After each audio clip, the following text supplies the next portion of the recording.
मुलांनो, आज मी तुम्हाला छान गोष्ट सांगणार आहे. गोष्टीचं नाव आहे हावरटपणाचे फळ. शेजारी शेजारी 2 बंगले होते.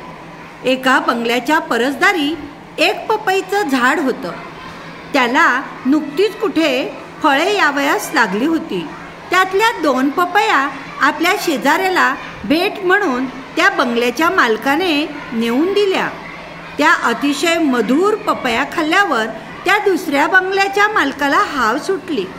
त्याने रातोरात ते पपईचं झाड आपल्या परसदारी आणून लावले. जोमदार असलेले ते पपईचं झाड उपटून लावल्यावर साहजिकच वाळून सुकून गेलं. त्याची लहान लहान फळे गळून पडली. काही दिवसांनी ते झाडही मेले. हे त्या पपईच्या झाडाच्या मूळ मालकाला कळल्यावर तो म्हणाला, हावरटपणाचं हे फळ धड तुला नाही आणि धड मला नाही. ते झाड इथंच असतं तर दोघांनाही पपया खायला मिळाल्या असत्या, बरोबर की नाही? एकाने झाड उपटून नेलं आणि ते झाड जगलं नाही, त्यामुळे त्याच्या पपया गळून पडल्या आणि झाड मरून गेलं. मग सांगा बरं, हावरटपणा चांगला आहे का?